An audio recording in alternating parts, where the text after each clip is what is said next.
Welcome back. We are still exploring. Yeah, we're still talking. We're still exploring. We ended the last one pretty abruptly just because we were rambling. Michael, we were talking about working out, and we were kind of jumping off, like, we got deep there. We're like, sexuality and, like, We're talking nurture about, versus like, nature. yeah, We were going like for it, dude. what people find attractive in the opposite sex, and if there's any, like, nature versus nurture stuff going on, and blah, blah, blah. But then we segued, I forgot how, but we were talking about basically health and working out. Now, I was saying I work out a little bit. I run. Cardiovascular mostly. health. Yeah, Good cardiovascular health. And I was watching this one video saying that, you know, once you actually hit 30, you start to lose 5% of your muscle in your body every decade. Really? Past that. And even once you get past 50 or 60, I think it goes up to 10%. And if you're not doing things, and he was talking about the type of workouts that you need to be doing in order to keep all these health benefits as you age, like the bone health. I do this to set myself up for later in the game. And you know, also, your body, if you go through intense enough workouts, it could change the anatomy of your body. Like, literally, like, alien, like you're getting mutations, sort of things. But so, who was the scientist behind these thoughts? Was he? I'm saying it like it's supposed to be pseudo shit, but it's you are phrasing it. It sounds like your body adapts. I swear to God, I've seen a guy in a tank top that says Zoo Gym on it. That's the exact same thing. Zoo Gym. No. This guy's like an anatomy person. Like, he's literally talking about all this stuff while looking at people's dead body parts and like showing you certain parts of the body. I have no doubt that the whole like 5% thing is probably pretty accurate. Yeah, it doesn't seem that ridiculous, but it seems reasonable. But yeah, I mean that's a reasonable drop. I mean 5% of your like your muscle mass is a lot. Yeah. Right?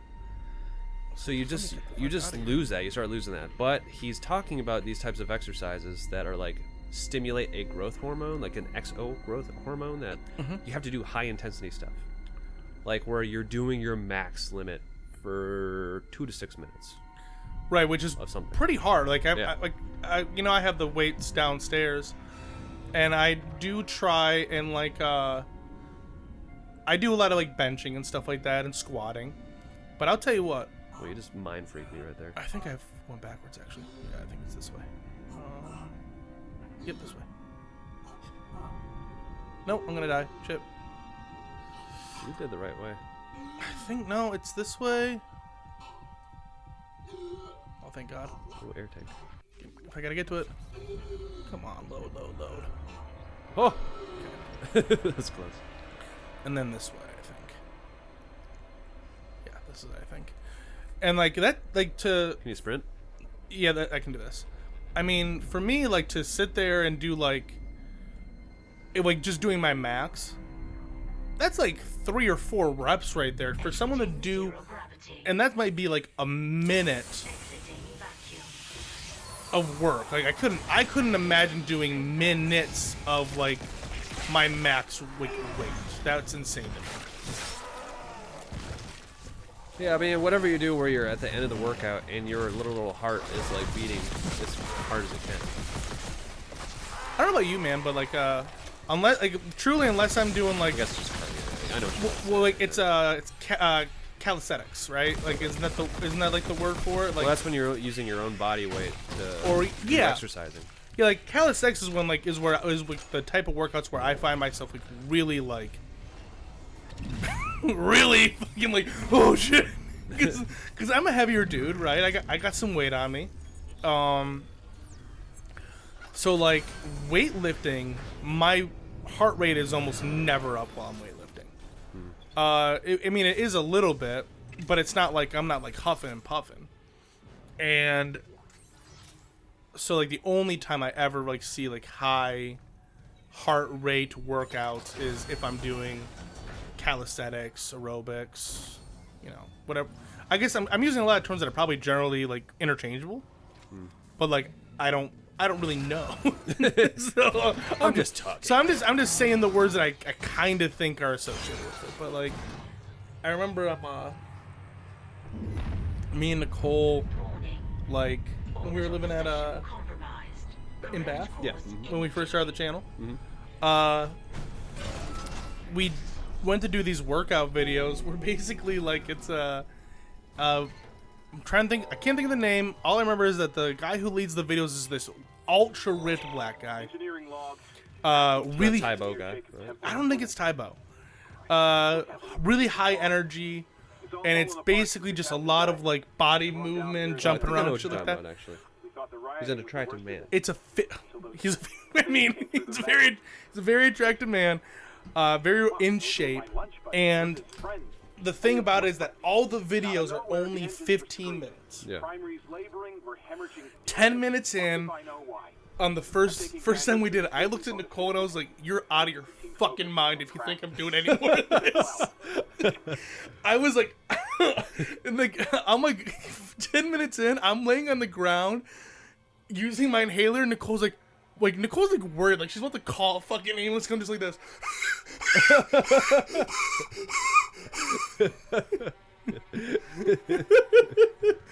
I don't think that like I've ever done anything in my entire life that made me that that like tired and like out of breath, heart rate going, probably like in not a good way.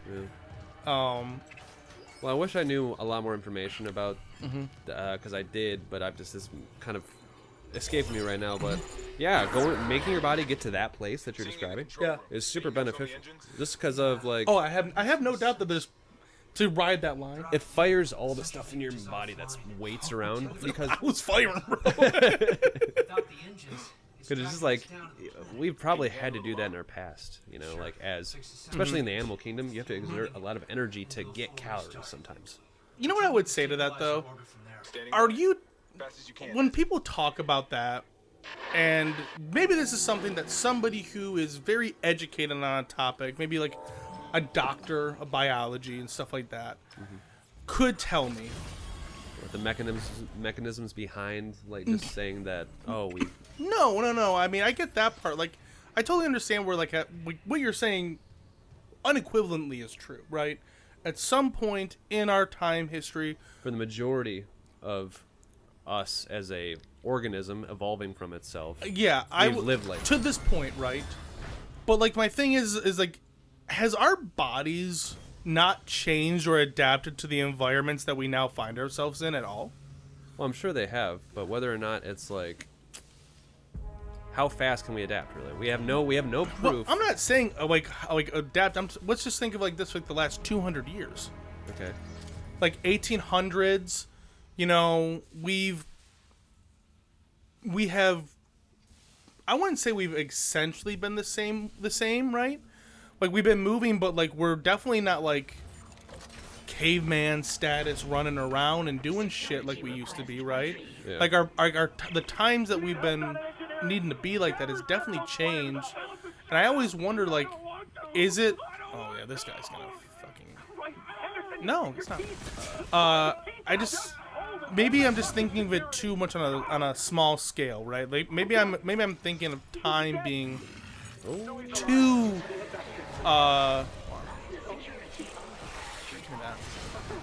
Schwunk. Hey, I think you need to cool off. Yeah, maybe I'm just thinking of it like wrong, right?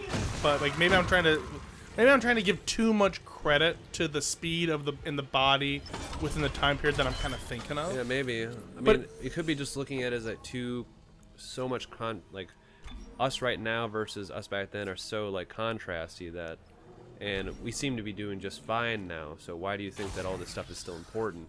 Yeah, like when that's exactly kind of like the same conversation when we were talking earlier about like nurture and nature and shit like that, right? Mm-hmm. I always think to myself, you know, I'm sure at one point nature probably does play some aspect into something, but we are so past the point of the nature that we were evolved into that it seems silly to think that it holds a really large importance in the way that everything works right now. Like at some point it did, and of course that nurture, you know, helped create the nature that we find, But now it's just nature. Subject Because was dismembered after falling into machinery. we are so disconnected from where we started. Like, Have you ever seen somebody like with fucked up feet like that wearing flip flops at like a Walmart? bro, I'm telling you right now. I don't think I said this to anyone because I don't like to be like. I'm from the Midwest. I don't like to say like really real things. But I'll tell you what. When we were in Mexico earlier, I saw this dude with flip flops, and I was like, bro, you could have did a little prep on that before you came out of here. I mean, maybe cut a nail. I saw this. Get one a nice meme. woman to help you out or something. This one photo of a meme of a guy holding up like a little roach from a blunt next to a guy's toe busting out of a cast, and it looked like the same. Yeah. It was like a brown blunt roach. Yeah, dude. People don't take care of themselves sometimes. I'll tell you that. Well, back to what you're saying, it could be silly like what you had said. It could be silly to consider that, but it could also be silly that you'd think that the human as a species has outgrown their shell so quickly. Yeah. Like, oh, we have nothing. We don't need to worry about where we come from. We are in a totally different sphere now. Mm-hmm.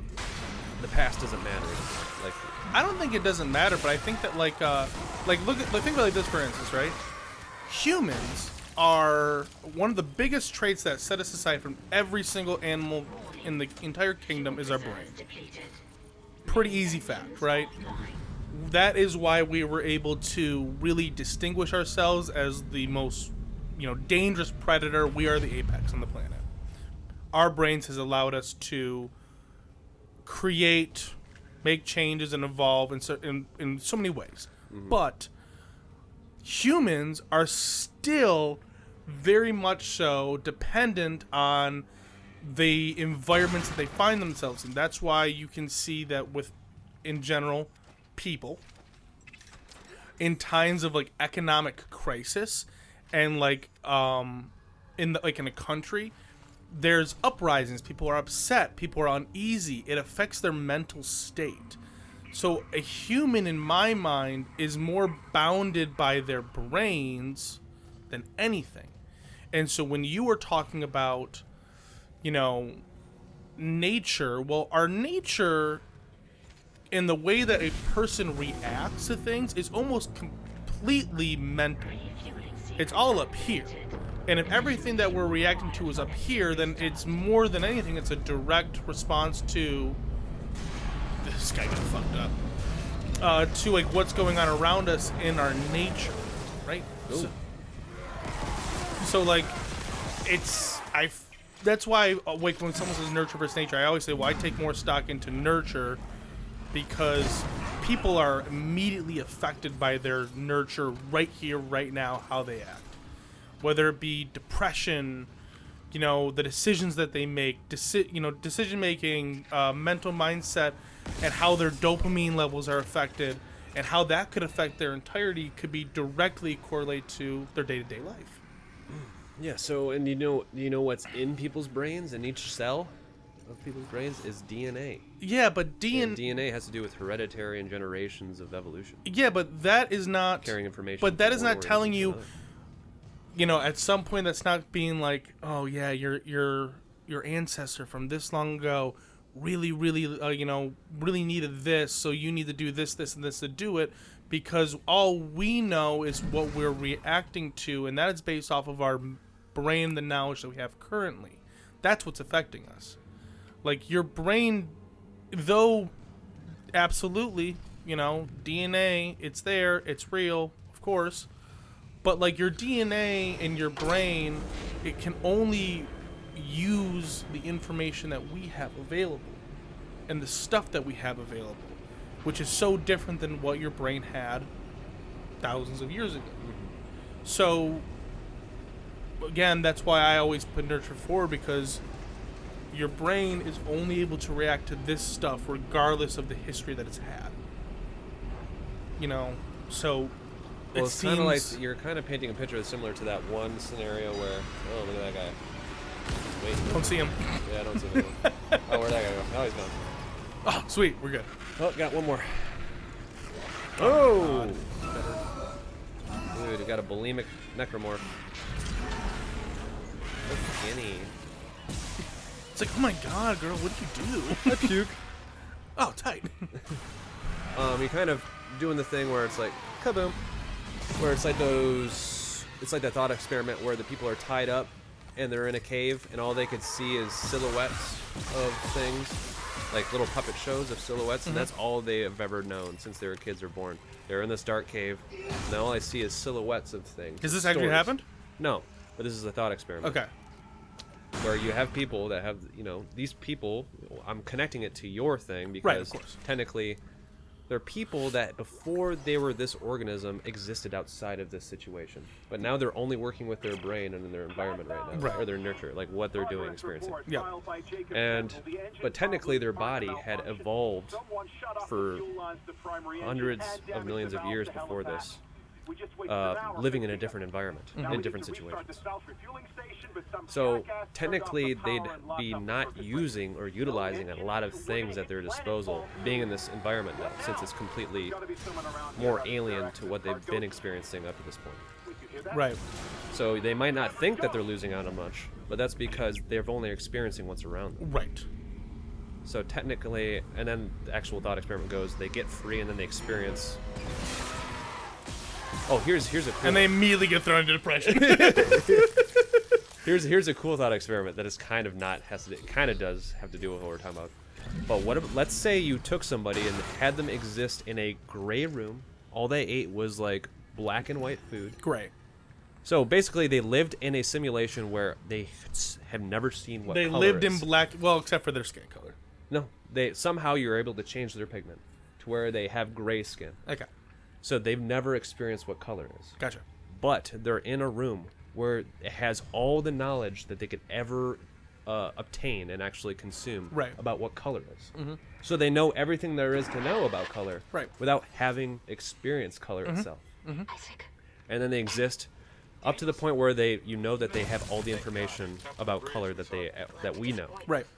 And then you press a button and it releases the door and they see the world for the first time with color. First off, what a moment, you know? Right? What a moment. I'd be like, just like the immense awe to live in a black and white world for a good chunk of your life to all of a sudden be in real life color. Yeah. That would be a little overwhelming. It'd be probably scary. It would be very scary. I feel like you'd be very overwhelmed emotionally. Oh yeah. Right.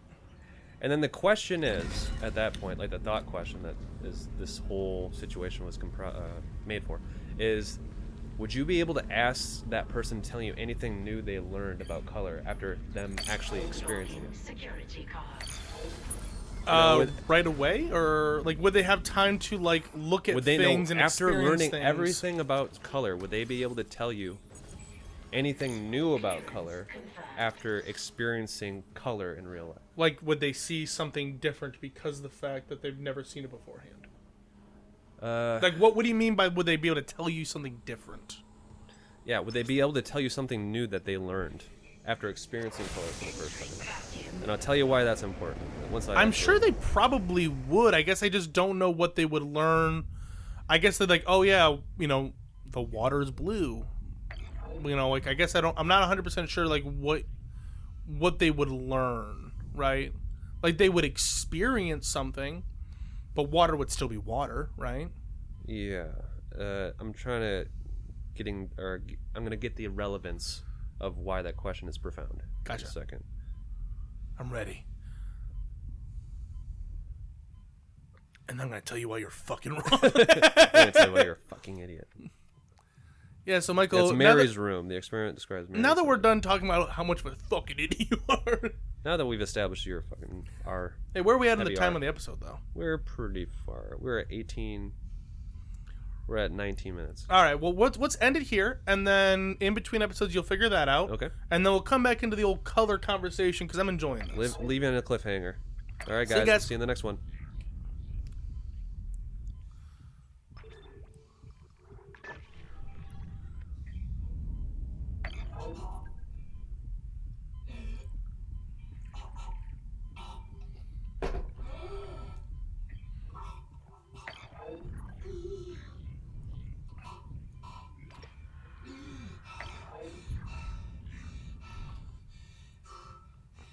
Okay.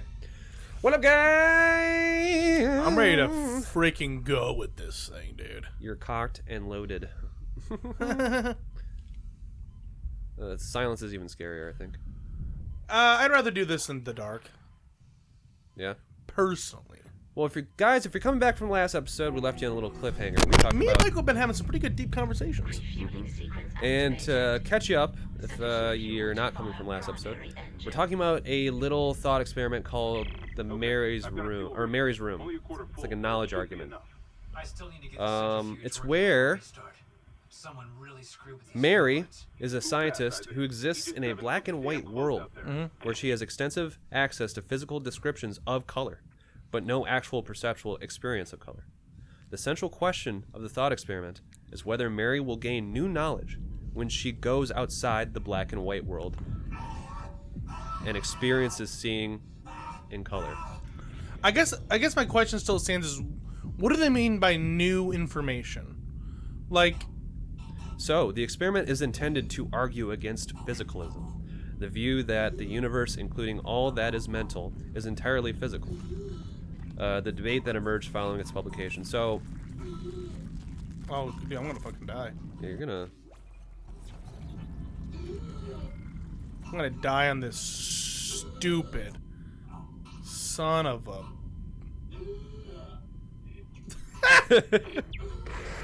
All right. So close to oxygen. So what is it arguing? So it's arguing against physicalism. And physicalism is the argument that says, Oh, you can only die What? once? Hold on, let me reread that. oh no! Oh my god, guys.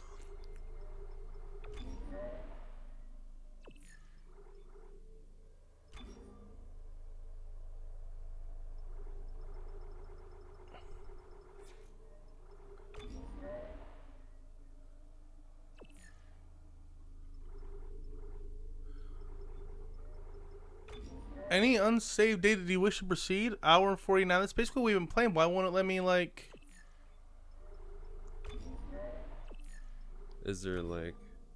Oh my god, they just completely erase it for you. Any auto saves? Because you never saved it, technically.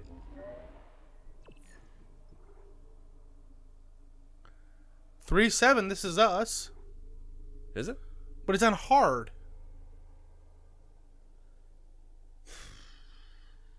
There's only 9 minutes on that one, on that file.